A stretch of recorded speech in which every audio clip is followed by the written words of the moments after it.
আসসালামু আলাইকুম সবাইকে স্কুল ম্যাথমেটিক্স ইউটিউব চ্যানেলে স্বাগতম। আমি আজকে চলে এসেছি ইউনিট 1 এর লেসন 2 নিয়ে।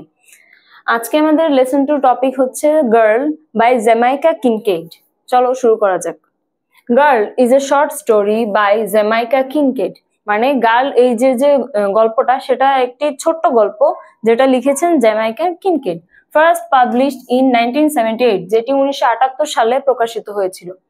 That presents a mother's advice and instruction to her daughter, যেটি একজন মায়ের তার মেয়ের প্রতি বিভিন্ন উপদেশ এবং দিক নির্দেশনাকে নির্দেশ করছে। The narrative is structured as a long single sentence comprised of a series of comments. এই যে গল্পটা সেটা কোনো গল্প নয়, যেমন গল্পে বিভিন্ন ক্যারেক্টার থাকে, বিভিন্ন প্লট থাকে, কিন্তু এখানে সেরকম কোনো কিছু দেখা যায় না, যেটা আমরা পরে দেখতে পারবো। এই গল্পটা একটি লম্বা সেন্টেন্সের সিকোয়েন্স হিসেবে এগিয়ে গিয়েছে। The story আনফোল্ডস as a monologue. এই স্টোরিটি যেটি একটু আগে বললাম যে একজনেরই কথা বারবার একই মানুষে বারবার কথা বলছে, সেভাবে এগিয়ে যায়। With the mother providing detailed instructions and warning to her daughter, যেখানে তার মায়ের তার বাচ্চার প্রতি বা বিশেষ করে মেয়ের প্রতি বিভিন্ন সতর্কতা বা বিভিন্ন উপদেশ এসব সম্পর্কে আলোচনা করা হয়েছে। Emphasizing the importance of maintaining a respectable reputation, যা আমাদেরও বিভিন্ন জিনিস শেখায়। কি শেখায়? মেইনটেইনিং আ রেসপেক্টেবল রেপুটেশন, নিজেদের যে ভাবমূর্তি সেটা ভালোভাবে বা সম্মানের সাথে কিভাবে বজায় রাখা যায় সেটা সম্পর্কে এই গল্পটাতে এগিয়ে গিয়েছে। চলো, এটা হলো আমাদের মূল স্টোরিটা। তো হ্যাঁ, এখানে একটা কথা বলে রাখতে পারি যে আমাদের যে বইটা ইএফটি বইয়ে যে লেসনটা এখানে আছে সেটা এটা অনেক বড় করে প্যাসেজ আকারে লেখা। তো আমি তোমাদের বোঝানোর সুবিধার্থে আর নিজের বোঝার সুবিধার্থে এটাকে ভেঙে ভেঙে নিয়েছি, মানে সেন্টেন্স একটা মিনি সেন্টেন্স আকারে নিয়ে এসেছি। তোমরা বইয়ে যদি খেয়াল করো দেখবে কি এই লাইনটা এখানে, এই লাইনটা এরপরে, এভাবে এগিয়ে গিয়েছে। তো আমি বোঝার সুবিধার্থে পুরোটাকে একটা সিকোয়েন্সে সাজিয়ে নিয়েছি। তোমরা লেখার সময় বা পরবর্তী প্র্যাকটিসের সময় ওভাবে বুঝবে, কিন্তু আজকে আমি বোঝানোর জন্য এটাকে ছোট করে নিয়ে এসেছি। আচ্ছা, wash the white clothes on Monday and put them on the stone heap. সাদা কাপড় সোমবারে ধুবে এবং সেগুলো পাথরের স্তূপে রাখবে। এই যে হিপ মানে স্তূপ। আমি এখানে যে ওয়ার্ড গুলো নতুন করে লাগবে বা কঠিন লাগবে বা আমাদের আগে খুব একটা পরিচিত না, সেগুলো আমি এখানে নিচে অ্যাড করে দিয়েছি যাতে আমরা সহজে তাড়াতাড়ি বুঝতে পারি। আচ্ছা, put them on the stone heap মানে পাথরের যে স্তূপ থাকে সেখানে রাখার জন্য বলেছে।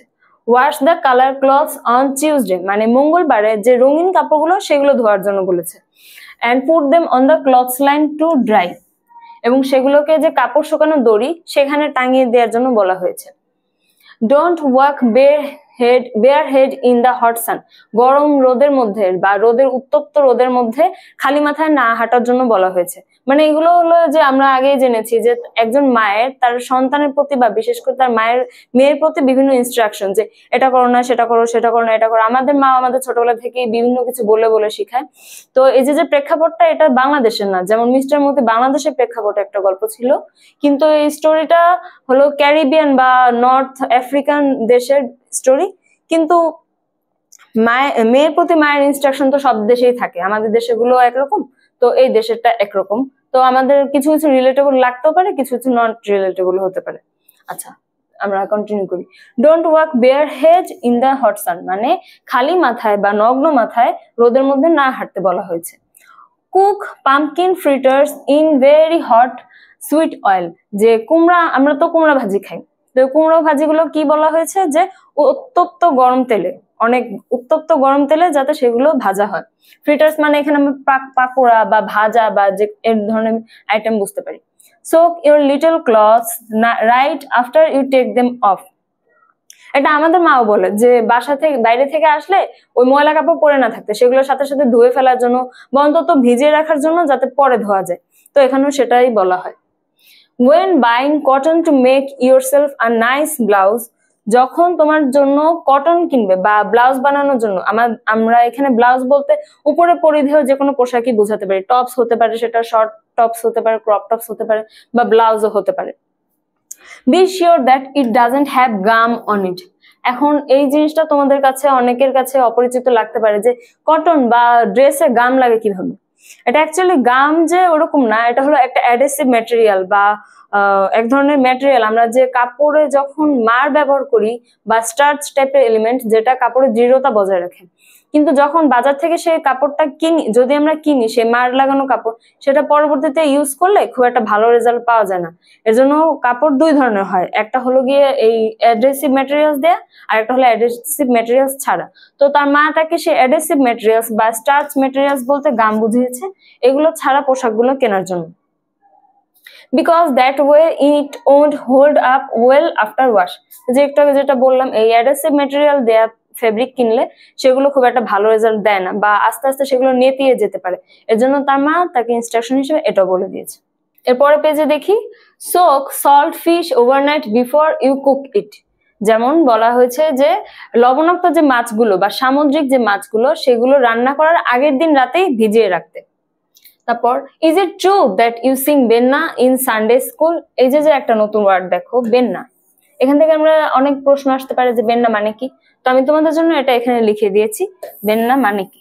এটা মানে হলো একটি নির্দিষ্ট গানের ধারা বা শৈলী। যেমন আমাদের দেশে কিছু কিছু গান প্রচলিত, যেমন ভাটিয়ালি, জারি, শাড়ি, নৌকা বাইচের যে গানগুলো। তো আমাদের দেশের কালচারের যে গানগুলো পরিচিত বা বাউল যদি আমরা বলি বা আধুনিক সঙ্গীত বলি, তো সেরকমই ওই ক্যারিবিয়ান অঞ্চলের এই একটা গানের টাইপ হলো বেন্না। এটা হলো এক ধরনের শৈলী, যে ধরনের এই গানে হলো গিয়ে কিছু মুভমেন্ট করা হয়, এর জন্য যেটা মেবি খুব একটা ভালো না। এর জন্য তার মা তাকে এইরকম একটা টোনে জিজ্ঞেস করেছে যে তুমি কি রবিবারে বা তোমার স্কুলে, হ্যাঁ তুমি কি তোমার স্কুলে বেন্না গান গাও, এটা কি সত্যি? সে কোনোভাবে শুনতে পেরেছে হয়তোবা। Always it your food in such a way. সবসময় তোমার খাবারগুলো এমন একটা পদ্ধতিতে খাবে যে that it won't turn someone else's stomach. এমন অনেক আছে না যে অন্য কোনো আচার আচরণ দেখলে আমাদের নিজেদের গা গুলিয়ে আসে, অন্যের খাওয়া দেখলে বা অন্য কোনো কথাবার্তা শুনলে। অনেকে খাওয়ার টেবিলে বসার সময় বিভিন্ন ম্যানারলেস কাজ করে থাকে, যেমন অনেক ম্যানারলেস কাজ থাকে। তার মা এটাই বুঝিয়েছে যে নিজে যখন খাবে এমন কোনো আচার আচরণ করবে না যাতে অন্য খুব খারাপ লাগে, অন্য খাওয়ার ইচ্ছাই নষ্ট হয়ে যায় বা রুচি নষ্ট হয়ে যায়। এটা এখানে এটাই বোঝানো হয়েছে। On Sundays, try to walk like a lady and not like the slut you are so bent on becoming. তো এখানে তার মা তাকে একটু হুমকির মতো দিয়েছে যে রবিবারের দিন একজন মহিলার মতো হাঁটবে, ভদ্র মহিলার মতো, কোনো খারাপ মেয়ের মতো না যেটা তুমি খুব দ্রুতই হয়ে যাচ্ছ। মানে আমাদের মা আমাদের বকে না যে তুই দিন দিন বস্তি হয়ে যাচ্ছিস বা এরকম বিভিন্ন গালাগালি করে। তো তার মা এখানে স্লাট ইউজ করেছে যে মেয়েদের মতো হাঁটো বা ভদ্র মহিলার মতো হাঁটো, কোনো খারাপ মেয়ের মতো না যেটা তুমি খুব দ্রুতই হওয়ার পথে, ওয়ার্নিং টাইপের। Don't sing benna in the Sunday school. এবং বারবার এই বেন্না সংটা কথা বলছে, এটা খুব একটা ভালো টাইপের গান না যা বুঝলাম। এর জন্য সে তার মা তাকে বারবার এটা মানা করছে যে রবিবারে কোনোদিন এই বেন্না গান গাবে না। রবিবার কেন এখানে প্রশ্ন আসতে পারে, কারণ আমাদের দেশে যেমন শুক্র শনি উইকেন্ড, তো রবিবার ওদের হলো উইকেন্ড ডে। তো উইকেন্ড ডে তে কোনো মেয়ে গান গেয়ে বেড়াবে, লোকজন দেখবে, এটা খুব একটা ভালো হবে না, দৃষ্টিকটু দেখাবে। এই কারণে তার মা এটা বলেছে। You must not speak to wharf rat boys. এখানে এইটা ওয়ার্ফ র্যাট বয়েস তিনটা ভিন্ন ভিন্ন ওয়ার্ড, বাট এটা একটা ফ্রেজ হিসেবে কাজ করবে। এটার মানে হলো যে ঘাট ইঁদুর ছেলেরা, বা আমরা এটা যদি আরো সহজ করে বোঝাতে চাই বলতে পারি বখাটে ছেলেরা বা দুষ্টু ছেলেরা। যে দুষ্টু ছেলেদের এখানে বোঝানো হয়েছে ওয়ার্ফ র্যাট বয়েজ, যার একদম সঠিক বাংলা ঘাট ইঁদুর ছেলেরা। Not even to give directions. এই যে বখাটে ছেলেরা তারা কিন্তু সবসময় প্রথম থেকেই ইফটিজিং এর মতো শুরু করে না, তারা ছোটখাটো হেল্প সিক করে আমাদের থেকে। আপু এই ডিরেকশনটা কোথায়, বা আপু আপনি কি আমাকে এটা বলতে পারবেন, বা আপু টাইম কত। আমাদের দেশে হয়তো আমরা এটা অনেকে ফেস করে থাকবো, মেয়েরা বিশেষ করে। তো তাদের ডিরেকশনটা পর্যন্ত দিতে মানা করছে, মানে এই ছ্যাচরা বা বকাটে ছেলেদের সাথে কোনো ধরনের কথা না বলতে। Don't eat fruits on the street, flies will follow you. এখানে আমরা লিটারাল মিনিংও বলতে পারি বা একটা সার্কাস্টিক ওয়েতেও মিনিং বলতে পারি। লিটারাল মিনিংটা কি, যে don't eat fruits on the street, রাস্তায় বসে বসে বা রাস্তায় দাঁড়িয়ে কখনো ফল খাবে না, তাহলে মাছি তোমার পিছু পিছু আসবে।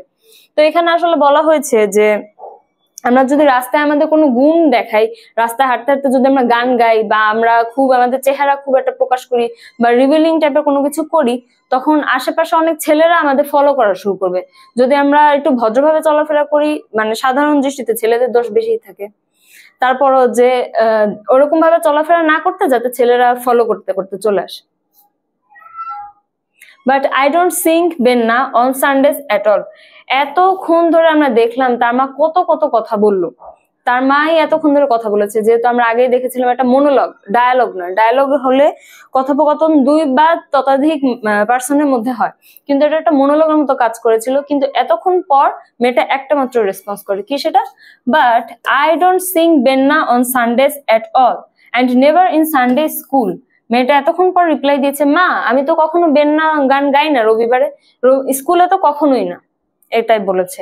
এতক্ষণ পর সে একটা রিপ্লাই দিল। চলো আমি পরের পেজটা দেখি। This is how to sew on a button. এখানে বোঝা যাচ্ছে যে তার মা অনেকগুলো প্র্যাকটিক্যাল জিনিসের কথা বলছে, যেমন কিভাবে বোতাম সেলাই করতে হয়। This is how to make a button hole for the button you have just sewed on. এবং বাটন বসানোর জন্য কিভাবে বাটন হোল লাগাতে হয় বা বাটন হোল বানাতে হয় সুতা দিয়ে সেলাই করে, সেটা। This is how to hem a dress. Hem মানে হলো এক ধরনের সেলাই, যেটা হেম মানে হলো এক ধরনের সেলাই যেটা একদম প্রান্তে বা কিনারার দিকে হয়। when you see the hem coming down, যখন আমাদের কাপড়ের কিনারা ছিঁড়ে যায় বা পাশ ছিঁড়ে যায়, তখন সেটা গুটিয়ে যে সেলাই করা, সেটা হলো গিয়ে হেম ধরনের সেলাই। আচ্ছা, and so to prevent yourself from looking like the slut, and এই যে কাপড় যদি ছিঁড়ে যায় বা কাপড়ের কিনারা যদি বের হয়ে যায়, তখন দেখতে খুব একটা ভালো লাগে না। তার মানে সেখানে আবার সেই স্লাট শব্দটা ইউজ করেছে যে, এবং এই সেলাইটা যদি করো তখন তোমাকে দেখতে স্লাটের মতো লাগবে না। So to prevent yourself, তোমার নিজেকে আটকানো, from looking like the slut, স্লাটের মতো নিজেকে দেখতে লাগবে না। and I know you are so bent on becoming, মানে তার মা এখানে তাকে বারবার এই জিনিসটা মেনশন করছে যাতে সে এই জিনিসটা থেকে এড়িয়ে চলে বা এটা থেকে দূরে থাকে। এর জন্য সে বারবার বলছে তুমি কিন্তু প্রায় হয়ে যাচ্ছ, তুমি কিন্তু, আমরা যখন কারো কোনো কিছু দেখি তাকে ওয়ার্নিং হিসেবে বলতে থাকি তোমার রেজাল্ট কিন্তু খারাপ হয়ে যাচ্ছে, ফাইনালি কিন্তু ভালো করবে না। তো তার মা যেটা আগে থেকে আন্দাজ করতে পারছে, এই কারণে তাকে এই জিনিসটা বারবার মেনশন করছে।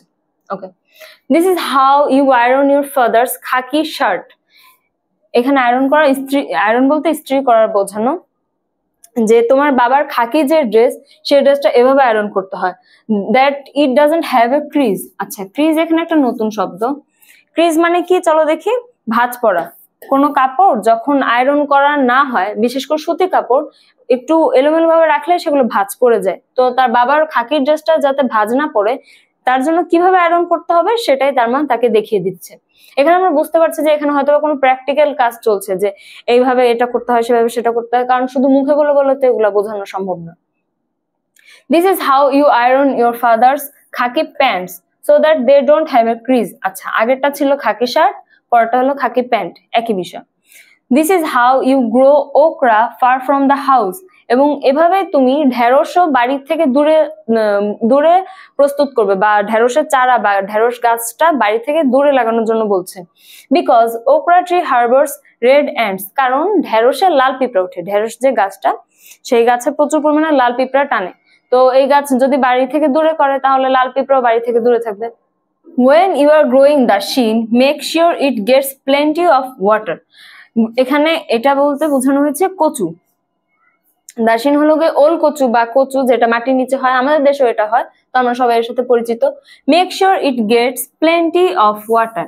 কচু গাছে পর্যাপ্ত পরিমাণে পানি না দিলে, or else it makes your throat itch, মানে কচু গাছে যদি পর্যাপ্ত পরিমাণে পানি না পায়, সেই কচু যখন আমরা খাবো সেটা অনেক গলা চুলকায়।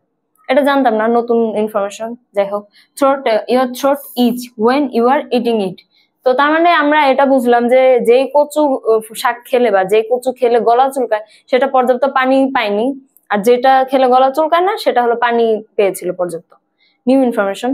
আচ্ছা, ইচ মানে হলো চুলকানো, এখানে আমি তোমাদের মেনশন করে দিয়েছি, আর থ্রোট মানে গলা, হয়তো এটা অনেকে জানো।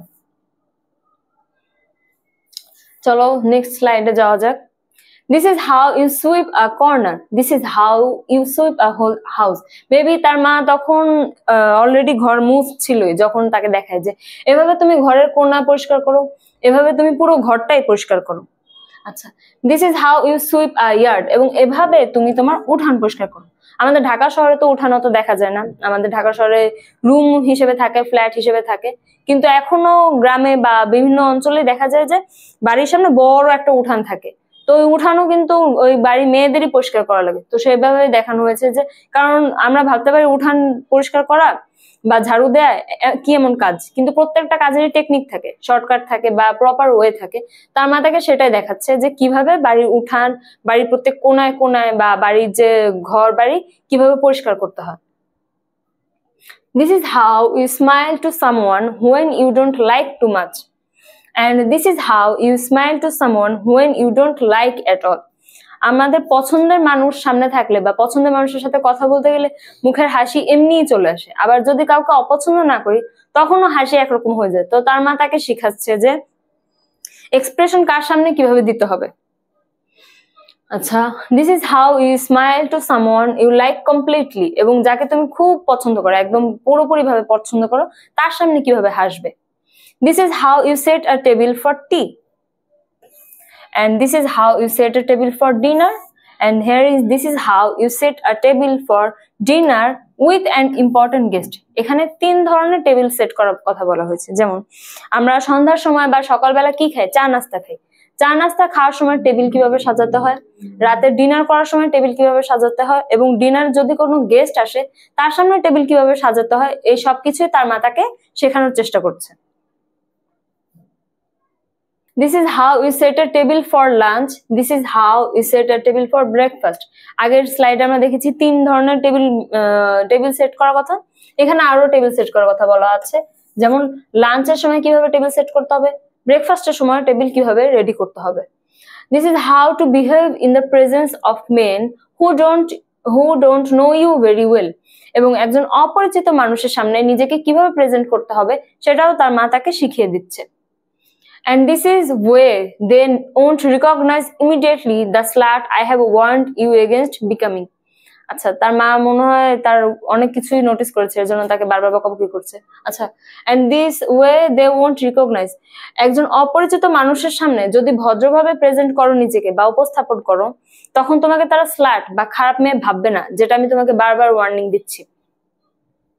To be sure to wash every day, প্রতিদিন নিজেকে পরিষ্কার করো, প্রতিদিন গোসল করো বা ফ্রেশ হও, even if it is with your own speed. এখানে নিজের লালা দিয়ে পরিষ্কার করা বোঝানো বলতে এখানে একটা প্রতীকী হিসেবে আমরা ব্যবহার করতে পারি ক্যাট বা বিড়াল। বিড়াল যেমন সারাক্ষণ নিজেকে পরিষ্কার করতে থাকে, সে পানিতে তো না গেলেও বিড়ালের লালা দিয়ে নিজেকে পরিষ্কার করতে থাকে, এবং বিড়ালের লালা সাইন্টিফিক্যালি প্রুভেন যে অনেক পরিষ্কার একটা ম্যাটেরিয়াল। তো এইটাই বোঝানো হয়েছে যে বিড়ালের মতো নিজের থুতু দিয়ে যেভাবে পরিষ্কার করে সেভাবে নিজেকে খুবই পরিষ্কার পরিচ্ছন্ন রাখা, প্রত্যেকদিন অন্তত প্রত্যেকদিন একবার করে হলেও নিজেকে পরিষ্কার করা, এবং এটা তাকে এনশিওর করতে বলছে, টু বি শিওর, অবশ্যই। Don't squat down to play marbles, you are not a boy, you know. Squat down মানে হলো হাঁটু ভাঁজ করে বসা, পুরোপুরি বসা তো আমরা বলতে পারতাম সিট ডাউন, বাট এখানে স্কোয়াট ডাউন বলেছে যে বসে পড়া, নিচে বসে পড়া মার্বেল খেলার জন্য ছেলেদের সাথে। কিন্তু তুমি তো ছেলে না, তুমি এটা জানো, মার্বেল সাধারণত ছেলেরাই খেলে, এর জন্য তার মা তাকে ছেলেদের সাথে মার্বেল খেলার জন্য আধা বর্ষা হতে মানা করেছে। Don't pick people's flowers, you might catch something. এখানেও দুটো অর্থ এখানে হতে পারে, একটা হলো লিটারাল মিনিং আর একটা হলো গিয়ে পরোক্ষ মিনিং।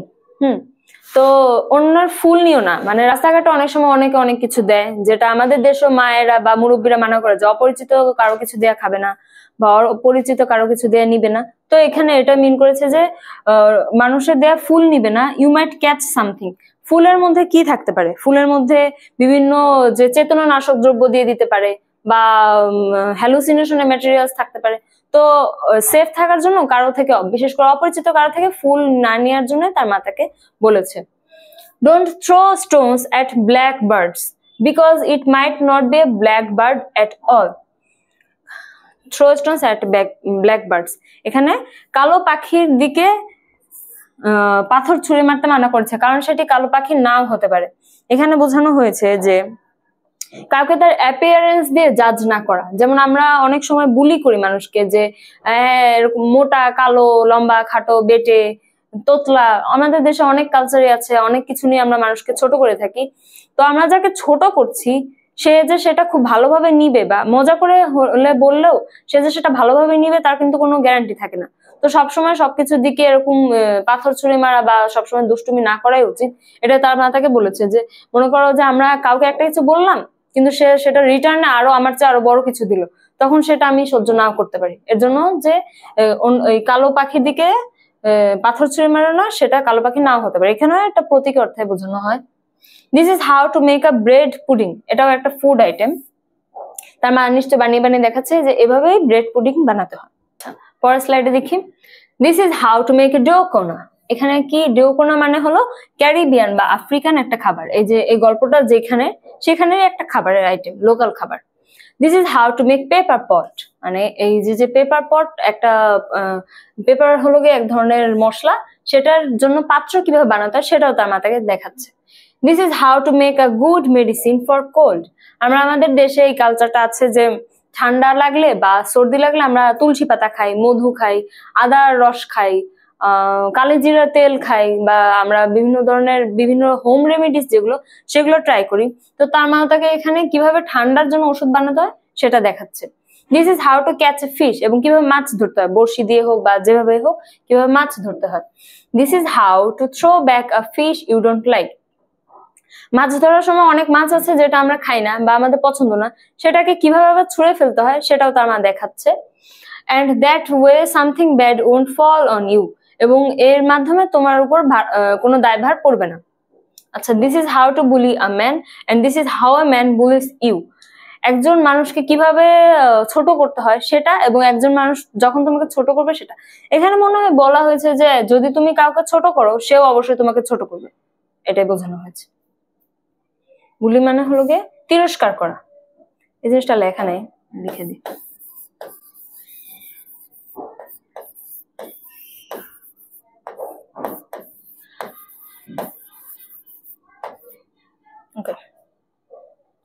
চলো পরের স্লাইড দেখা যাচ্ছে। This is how to love a man.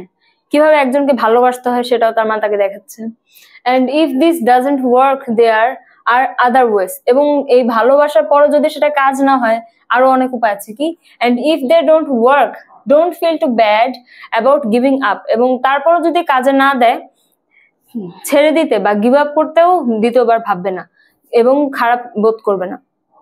This is how to spit up in the air if you feel like it. যদি তোমার কারো ব্যবহার বা কোনো কিছু খারাপ লাগে সেটা কিভাবে সাথে সাথে বলে দিতে হয় বা মানুষকে বুঝিয়ে দিতে হয় সেটা তার মা তাকে শেখাচ্ছে। And this is how to move quick so that it doesn't fall on you. এবং এই খারাপ ব্যবহারটা জানানোর পর সে যদি তোমাকে রিটার্নে পজিটিভ ফিডব্যাক না দেয় বা নেগেটিভ ভাবে সে রিপ্রেজেন্ট করে বা রেসপন্স করে, সেই জায়গায় কিভাবে ত্যাগ করতে হয় এবং সেই জায়গায় যে খুব দ্রুত ত্যাগ করা উচিত সেটাও তার মা তাকে বোঝাচ্ছে। This is how to make ends meet. এবং এটাও দেখাচ্ছে যে শেষ দেখা কিভাবে করতে হয় বা একজন মানুষের সাথে দেখা করার পর কিভাবে কুশল বিনিময় করে সেই দেখার বিষয়টা শেষ করতে হয়, দেখা করার বিষয়টা। Always squeeze bread to make sure it's fresh. সবসময় রুটি কেনার সময় চাপ দিয়ে দেখবে। আমরা দোকানে যখন লাউ কিনতে যাই বা বাজারে লাউ আমরা এরকম চিমটি দিয়ে দেখি যে লাউটা কচি নাকি বতি। তারপর ঢেঁড়সের বোটা আমরা ভেঙে দেখি যে ঢেঁড়স কি কচি নাকি কি বলে পাকা। তো সেই বিষয়ে এখানে বলা হয়েছে যে রুটি কেনার সময় রুটি চাপ দিয়ে দেখবে যে রুটিটা ফ্রেশ কিনা। তো but what if the baker won't let me feel the bread. আমরা পুরো স্টোরিটাতে দেখলাম যে তার মাই একা কথা বলছে। সেখানে তার মেয়ে একবার একটা কথা বলেছিল যে আমি রবিবারে বেন্না গান গাই না বা রবিবার আমি স্কুলে বেন্না গান গাই না। ওইটা একটা রিপ্লাই দেখেছিলাম। ফাইনালি আরেকটা রিপ্লাই তার মেয়ে দিল, but what if baker won't let me feel the bread. তার মেয়ে তাকে জিজ্ঞেস করছে যে কিন্তু যদি যে দোকানদার, বেকার মানে হলো রুটির যে দোকানদার, রুটি বিক্রি করে যে, সে যদি আমাকে রুটি এরকম চাপ দিয়ে দেখতে না দেয় তখন? You mean to say that after all you are really going to be the kind of woman who the baker won't let near the bread? You mean to say মানে তার মানে তুমি বলতে চাচ্ছ তোমাকে এত কিছু শেখানোর পর, তোমাকে এত কিছু যে আমি বুঝালাম, তারপর তুমি এমন ধরনের কোনো মেয়ে থাকবে যাকে রুটি দোকানদার রুটির কাছে যেতে দিবে না? তার মানে তার মা এটাই বুঝালো, এত কনফিডেন্ট যে এই যে যে উনি লেসন গুলা বললো, এসব যদি তার মেয়ে শুনে, সে একজন খুবই ভদ্র মার্জিত মহিলা বা ভদ্র মহিলায় পরিণত হবে। এবং এই কারণে তাকে তাকে সমাজের সবাই খুব ভালো চোখে দেখবে, তাকে সবাই খুবই ভালো জানবে, এমনকি রুটির দোকানদারও। তাই সে কনফিডেন্ট যে তোমার মনে হয় যে এত কিছুর পরও তুমি তেমন মেয়ে থাকবে বা মহিলা থাকবে যাকে রুটির দোকানদার রুটির কাছে আসতে দিবে না? আমাদের দেশে অনেক সময় আমরা দেখি যে রাস্তার যে ফকির বা ভিক্ষুকরা থাকে বা পথ শিশুরাও থাকে, অনেক সময় তাদের যে যে ডাল পরোটার দোকান বা বিভিন্ন দোকানে ঢুকতেই দেয় না, আসলেই দূর ছাই করে তাড়িয়ে দেয়। কিন্তু আবার যদি একজন খুব সাজুগুজু করে পরিপাটি কোনো মানুষ যদি যায়, হ্যাঁ স্যার ম্যাম কি লাগবে বলেন বলেন, তো এরকম একটা বোঝানো হয়েছে যে তার লেসন গুলো যদি তার মেয়ে শুনে মেনে চলে, সে এমন একজন মহিলায় পরিণত হবে যাকে সবাই ভালো জানবে, ইনক্লুডিং রুটির দোকানদারও। আচ্ছা, এখানে আমি তোমাদের জন্য একটা ডুডল বানিয়েছি, কারণ এই যে যে স্টোরিটা খুব বোরিং লাগুক বা না লাগুক জানি না কেমন লাগলো, কিন্তু একটা ডুডল বানানোর চেষ্টা করেছি যে তার মাঝে কি কি বললো তার অনেকাংশ আমি এখানে তুলে ধরেছি। যেমন এই যে pumpkin fritter in very hot sweet oil, পামকিনটা অনেক গরম তেলে ভাজতে হবে, সেখানে একটা ছবি। তারপর কটন, কটন তো আমরা জানি যে ন্যাচারাল ফাইবার, এটা কটন হলো কি তুলা গাছ থেকে আসে। তো তুলা গাছের কটন যখন বানানো হবে সেটাতে যে অ্যাডহেসিভ ম্যাটেরিয়াল বা স্টার্চ বা ভাতের মার লাগানো থাকবে না, সেটা সম্পর্কে বলা হয়েছে। Don't walk bare head in Sunday school, খালি মাথায় হাঁটবে না, সেটার একটু ছবি।